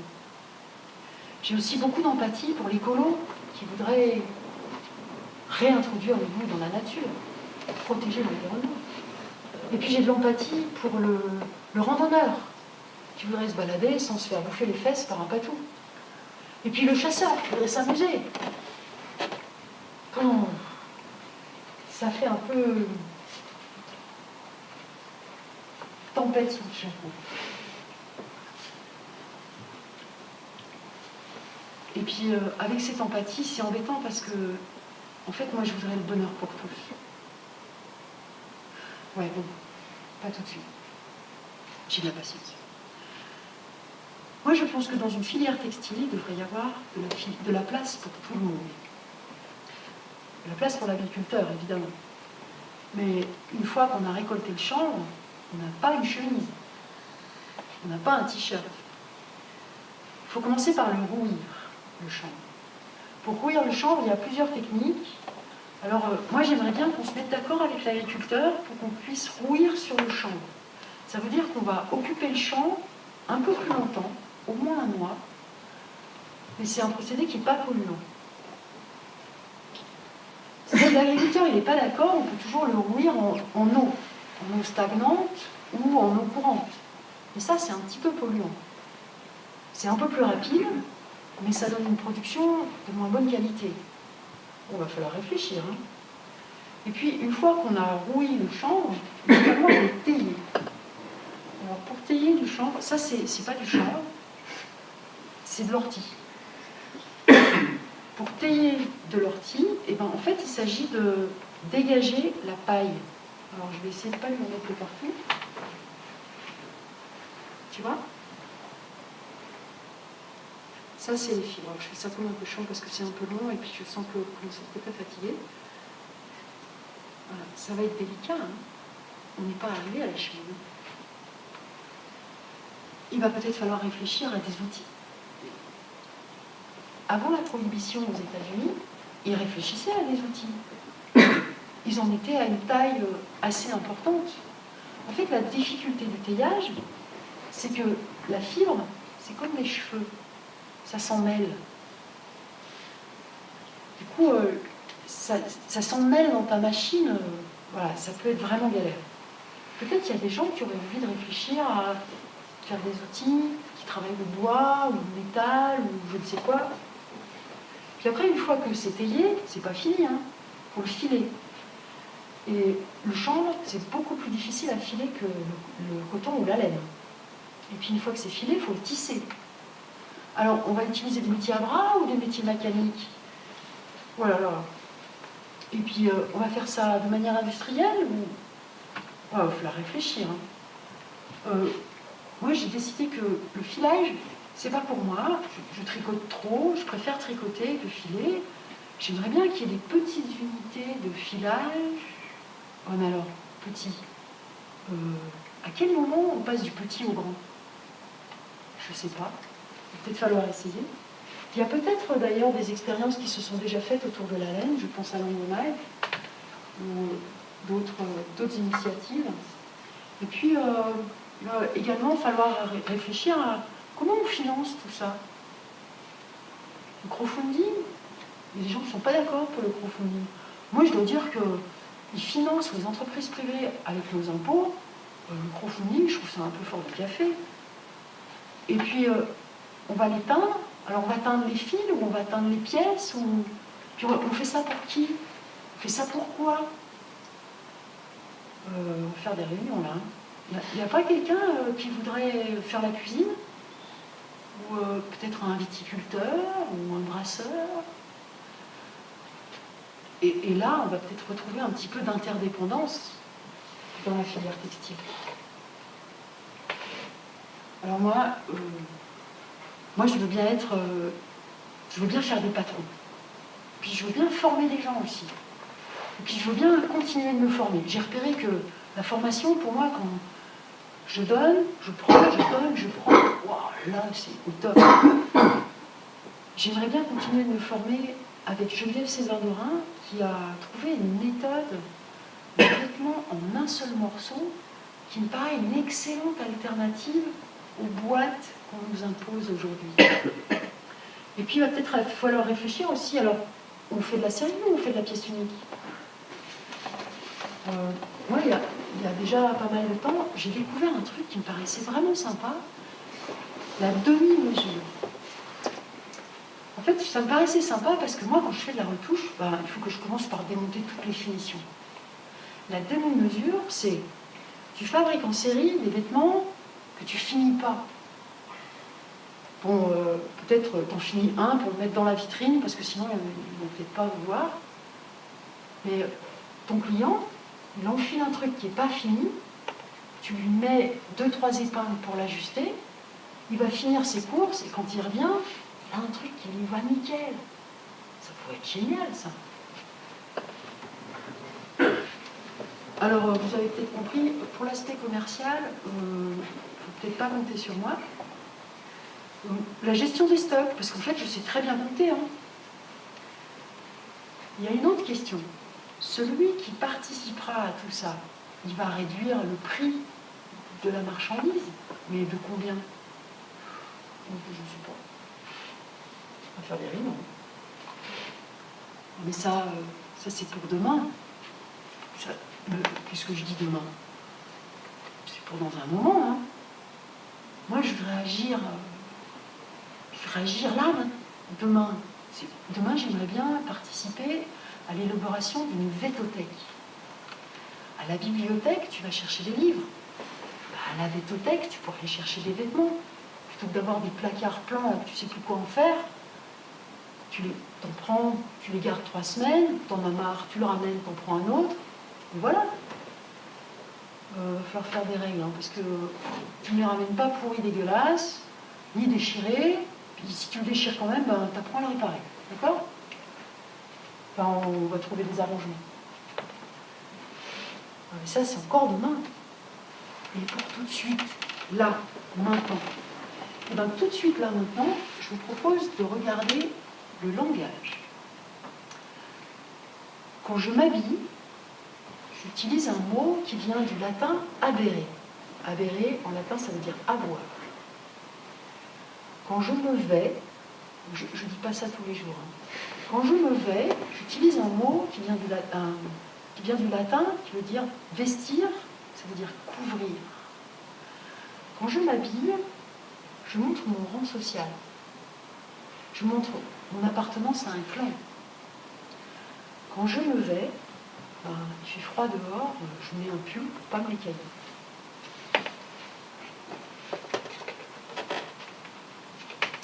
Et puis, on va bientôt aller se coucher, je vais vous raconter une petite histoire. C'est l'histoire d'une jeune fille. Non, elle n'est pas feignante, cette jeune fille. Elle aime bien faire la grasse matinée. Et puis, il faut reconnaître, elle est également un peu gonflée. Elle a entendu que le prince, il voudrait se marier. Du coup, elle va au château. Toc, toc, toc. C'est pour le mariage. Ah, eh bien, allez voir ma mère pour les formalités. Ah bon? Ah, mais ça ne s'attendait pas à ça. Ne se dégonfle pas. On va voir la reine. Bonjour, je viens pour le mariage. Et là, la reine, elle l'emmène dans une grande pièce. Non, il y a 3 grandes pièces. Blindées, c'est des balles de laine, de la filasse de lin, de chanvre. Et la reine, elle lui dit, ben voilà, faut que je reviens demain matin, il faut que tout soit nickel, bien rangé, bien filé. Ouais, d'accord, bah demain. Puis quand la reine est partie, bah dis donc. Et là, elle voit tout au fond 3 petites vieilles qui s'approchent. Oh, elles sont moches, hein, les petites vieilles. Elles arrivent, clopin-clopin, et elles lui disent bah, si tu veux, on te file un petit coup de main. Hein, parce que nous, le filage, nickel. Par contre, en contrepartie, on voudrait que tu nous invites à la noce. Puis pas là-bas dans le fond, hein. On voudrait être à côté de toi. Oh, la fille, ouais, d'accord. Et quand le lendemain matin, la reine, elle revient, tout est nickel, filé, impec. C'est parti pour la noce. Alors on lui met une belle robe, on l'emmène à l'église, puis à la mairie, et puis le banquet, yes. Et là, il y a le prince, la princesse et les 3 petites vieilles. Le prince, c'est votre ami? Oui, ce sont les tantes. Dis donc, la première, là, elle a la lèvre qui pend, là, ça va tomber dans la soupe, c'est dégueulasse. Mon prince, le filage, voyez-vous, quand on file du chanvre ou du lin, la fibre est fragile, elle sera beaucoup plus solide si vous l'humidifiez. Et voilà pourquoi ma tante a cette main de cette forme-là. Et la deuxième, là, avec les doigts crochus, mon prince, le filage. Et la troisième, là, c'est le pied, oh là là, aïe, aïe, aïe, aïe. Mon prince, le rouet, le filage. Du coup, le prince, il regarde sa princesse, il dit ma chère, vous êtes dispensée de filage. Tout ça pour dire que j'espère bien que dans la filière textile, il restera de la place pour ceux qui font rien. Ben, tu vois, moi, aujourd'hui, si je veux coudre pour des gens normaux, pour des gens qui ont un budget limité pour se vêtir, ben, je suis condamnée à travailler avec des matériaux de merde.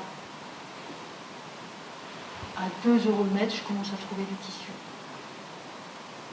Des matériaux de destruction qui nous polluent après avoir pollué l'environnement, qui épuisent les ressources en eau, produits par des pharmaciens marchands d'armes. Tu vois, je suis comme toi, j'ai pas le choix. Il me reste plus qu'à faire mon boulot, en essayant de penser le moins possible au centre de tout ça.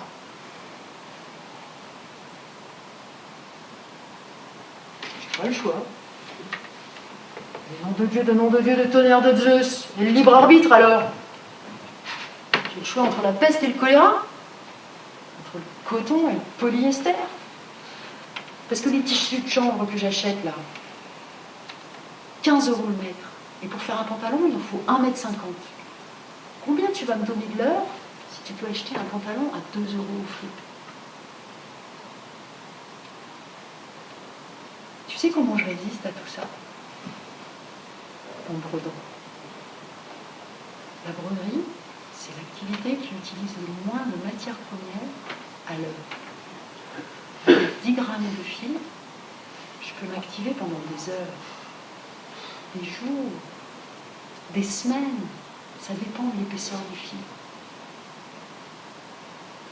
Et quand je dis ça, je pense à toutes les femmes, c'est souvent des femmes du monde entier qui brodent, qui perpétuent des motifs traditionnels, dans des fils en polyester, teints de couleurs fluides.